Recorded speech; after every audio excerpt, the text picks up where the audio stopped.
இறைவா, நீயே அனைத்தும்.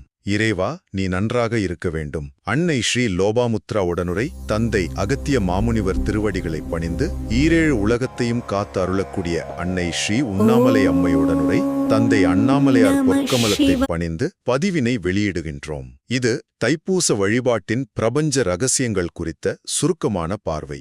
அகத்திய மாமுனிவர் போன்ற மகா சித்தர்களின் இந்த செய்தியை கேட்கும் நீங்கள் உண்மையிலேயே மிகவும் ஆசீர்வதிக்கப்பட்டவர்கள். இதை முழுமையா கேட்கும்போது தைப்பூசத்தோட அறிவியல் ரகசியங்களை புரிஞ்சுக்கிட்டு உங்க வாழ்வில் உள்ள தடைகளை எப்படி சுலபமா தாண்டி முன்னேறுவதுங்கிற தெளிவு கண்டிப்பா கிடைக்கும். சாதாரண பாலாபிஷேகத்துல அப்படி என்ன பிரபஞ்ச ரகசியம் ஒளிஞ்சிருக்குன்னு நீங்க எப்பதாவது யோசிச்சிருக்கீங்களா?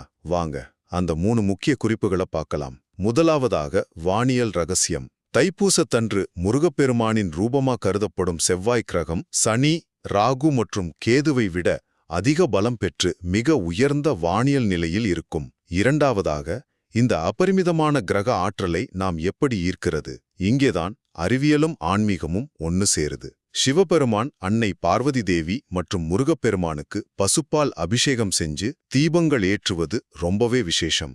ஏன்னா பசுப்பால்ல இருக்கிற நுண்ணுயிர்களுக்கு பிரபஞ்ச நெருப்பு சக்தியை ஈர்க்கும் திறன் இருக்கு. அதனால உருவாகும் அதிர்வுகள் நம்ம வேண்டுதல்களை அப்படியே நிறைவேற்றும். மூன்றாவதாக, மிக முக்கியமான ஆன்மீக தத்துவம். இறைவனை குறை கூறாமல் தன் வாழ்க்கை தன் கையில் அப்படின்னு உணர்ந்து நம்மை நாமே வெல்வதுதான் உண்மையான ஆன்மீகம்.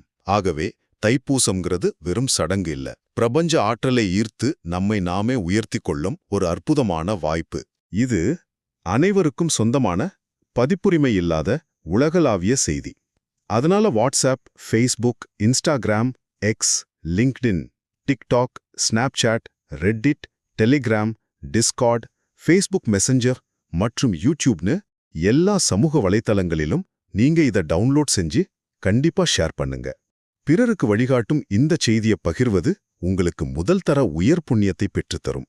சித்தர்களின் இந்த அரிய செய்தியை பொறுமையா கேட்ட உங்களுக்கு நெஞ்சார்ந்த நன்றிகள். ஓம் அன்னை ஸ்ரீ லோபாமுத்ரா உடனுரை தந்தை அகத்திய மாமுனிவர் திருவடிகளில் சமர்ப்பணம். சர்வம் சிவார்ப்பணம்.